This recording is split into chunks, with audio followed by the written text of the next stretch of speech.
All right, guys, today we're going to be talking about disc injuries in the neck and the low back and how to return to play. Disc injuries are very common throughout all humans, but you're definitely going to see it in your gym population. And they happen, and then we just want to be able to make sure that they don't get re-injured along the way to healing, because then that leads to this kind of chronic pain cycle and leading to people just getting really frustrated and staying out of the gym. So we're going to talk you through how to prevent that with a little bit of a timeline.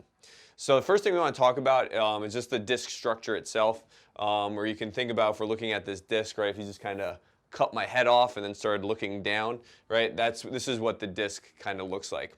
And in the middle you have this jelly, and then around you have all these rings. You guys have heard this stuff before.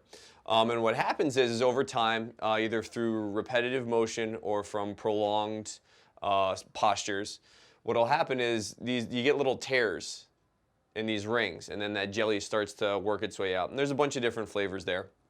But this is generally what happens. Once that happens, the body senses that it's there, sends it a ton of inflammation, and people feel a lot of back pain, right? These are the people that are just like, oh, I was bending forward to do a deadlift and I heard a snap. I was doing a squat and I heard a snap in my low back. I just went to turn my head, and then it was like something hit me in the neck, and now it just hurts for me to move my neck. So these people definitely have a lot of decrease in range of motion, which is especially worse in the morning. In the morning, there's fluid kind of settles in our spine when we're healthy. So now if you have damage and inflammation and then regular swelling that kind of sits in and around the spine, people feel very, very stiff in the morning. It's very hard for them in the low back to put their underwear on in the morning. It's hard to bend over and wash their face.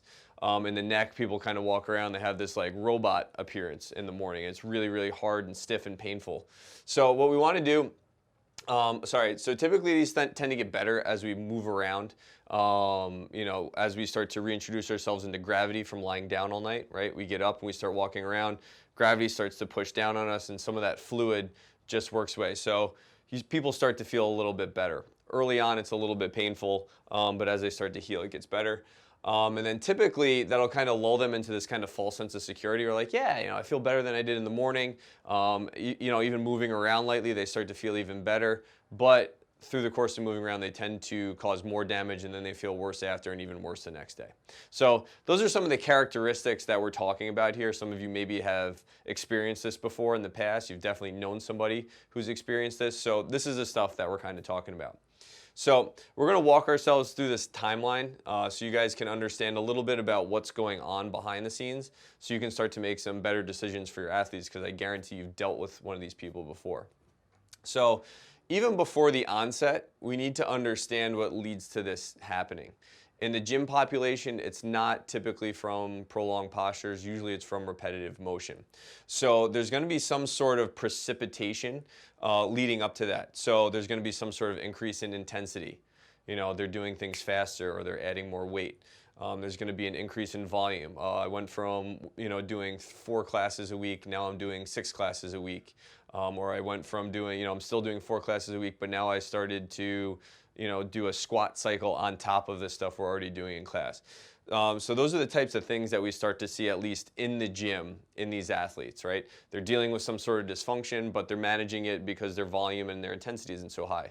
When you start to turn up that volume or intensity, symptoms start to come out.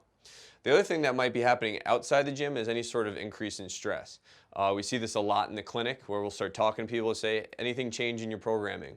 No. Did your diet change? No. Sleep? No. Anything, change in your life recently? I lost my grandmother. I lost my dog. I'm getting a divorce. I have a wedding. I'm planning my wedding, and that's coming up. So starting to really look outside of, the 1 to 2 hours that they spend in the gym every day, and really starting to understand on the macro level what's going on. So any sort of increase in stress typically will help precipitate this, and you need to kind of counteract that with how intensely people are moving around. The other thing is we'll start to see a decrease in either nutrition or sleep, right? Anybody who's ever had a child will understand this. You can't train the same way when you're up with a child in the middle of the night. Your sleep quality goes down, your sleep quantity goes down. Same thing with nutrition. If people get busy outside of the gym, they get busy at work, maybe they're skipping lunch, maybe they're skipping dinner. Maybe even if it's just they had a really long weekend, they were out partying, it's 4th of July, prolonged weekend, they come back in the gym the day after that, and boom, kind of something happens. And they were just abusing their bodies and under-recovering all weekend. And then so what was otherwise a normal stimulus for them really overloaded their system, and then bang, Snap City.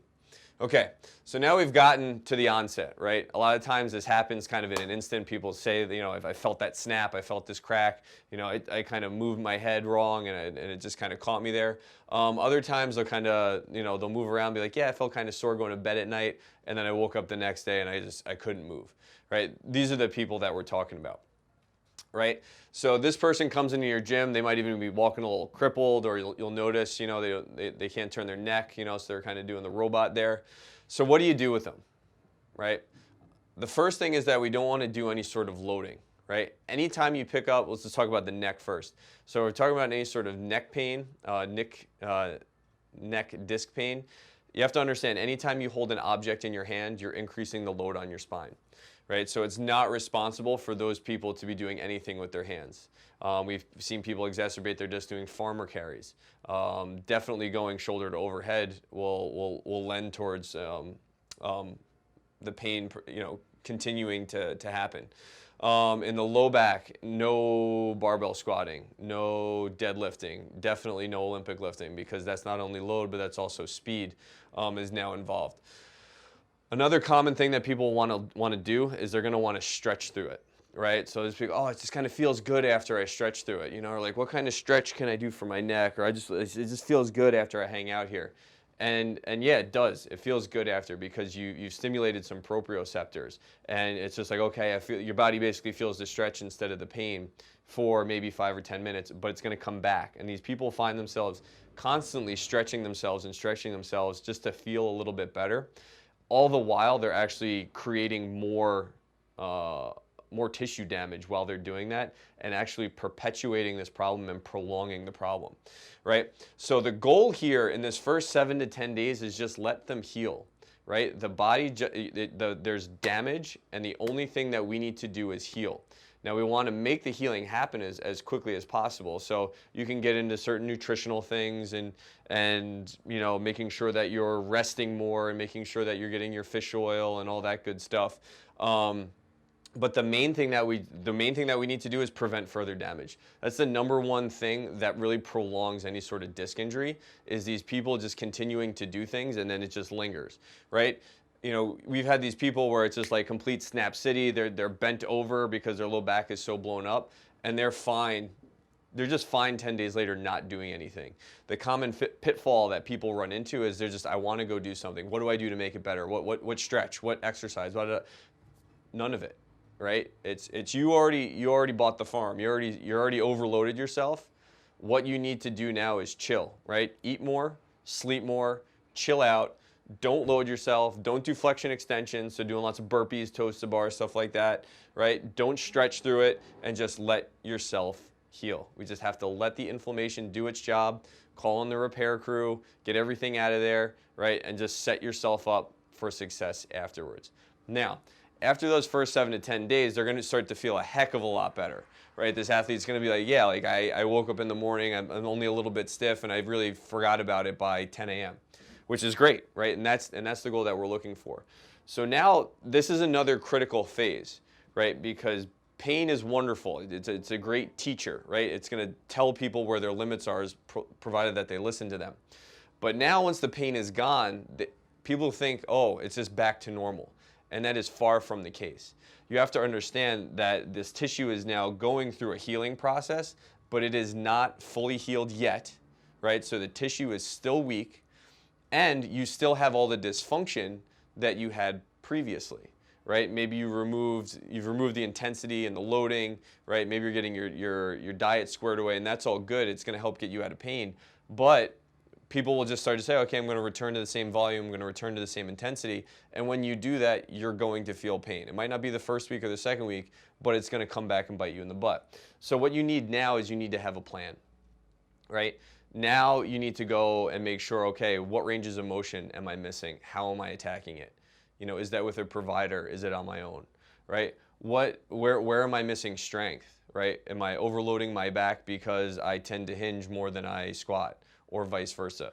In my neck, what am I missing? Some sort of thoracic rotation? Am I missing shoulder range of motion, which overloaded the disc in my neck? Right? You need to understand what your limiting factor was. Now, there was something underlying beforehand, before you added the intensity and the volume or the stress, or all the poor nutrition or what have you. So you need to address it. You got to address that dysfunction. You got to address your recovery. And a lot of times people need to address their mindset. A lot of times this stuff happens very close to the open, very close to competition, very close to regionals, very close to the game. Like, we have people calling us all the time, "Oh, I just got hurt." It's like, well, the ship has sailed, right? You got to heal now, and now it's too late. And the reason why is because they freaked out and they started thinking that they can cram for the test. Right? They're saying, okay, mentally, they're freaking out because they think that they're not ready for it. So they're like, okay, now I just need to make up all the volume, or I need to try this, and do this event and do it as hard as possible, and then I'll just replicate that later. But in doing that, right, that increased intensity and volume damages the tissue, right? So people will then, maybe this doesn't have to do with competition, but people will then say, okay, now I'm just going to go back to being an RX athlete in my gym. And maybe they're not an RX athlete in their gym, and that's the problem. So these people need to change their mindset as well to prevent injury. In this kind of 10 to 21 day phase, you can really start to reintroduce some movements, right? Maybe we're not going to barbell squat just yet, but we will start. You have to goblet squat, right? You can start doing some weighted lunges. We can start to reintroduce, even sumo deadlifts, because that's a little bit less pressure on the back. But we're going to keep it at less than that 50% of their 1 rep max, right? Again, we're not going to do 100 reps at 50%, right? But we want to make sure that we're starting to reintroduce some load, but not so much load, so much volume, or so much speed that they're going to start to hurt themselves. And we'll put some guidelines out on that. And then the other big thing is no rushing reps, right? People tend to get hurt not only when they're doing too much, but when they're doing too fast under fatigue. Now, if somebody is able to navigate, these first 21 days following along these plans, now you can start to get into return to play, right? You can start to say, okay, maybe I'm gonna pick this workout because it's relatively low load, or there's not a whole lot of flexion extension. It's assault bike sprints. All right, go nuts, right? Maybe you say, okay, I'll do a little bit under RX in the gym. Really being cognizant of what they're doing to themselves, and that they don't forget what got them here in the first place, right? This overload stuff, right? These people, pain is gone for 3 weeks now. They're getting back into it. They're moving around, and they're not feeling any sort of repercussion. So they tend to fall back into their own old patterns. But their old patterns is what initiated this whole thing in the first place. So really, it's your job as the coach to walk your athletes through this stuff, to make sure, okay, you're feeling this. All right, early on, no barbell. Right? We've cleared that. You're feeling better. Okay, you're still not going to RX anything. You're not going 110% yet because you're still healing, right? Now, but we'll start to give you a little bit more. Okay, now you're feeling good. You've been moving around. You've been clear of pain for about 2-3 weeks now. Great. Now we're going to put you back into class. We're going to say, all right, let's ramp up the intensity a little bit. Maybe start working towards that RX again if it's an RX athlete. If they're not, working them back towards that. But at the same time, they're sticking to their plan. They're doing their mobility work. They're seeing a provider. They're doing some extra strength balance stuff to prevent this from coming back again. So really, this is the timeline that we take our athletes through when it comes to their discs. And it's very important, all right, that we understand how they got there. It's very important that we don't re-injure ourselves while we're going through this. It's very important that we have a mindset that we still need to heal even though we're out of pain. And then even when we're out of pain and moving around a lot, really being cognizant of what got us here in the first place, sticking to our plan and making sure that we're really creating a lot of gap in between the load that we're putting on our body and our joint capacity so that we don't have to restart this whole thing again a month later.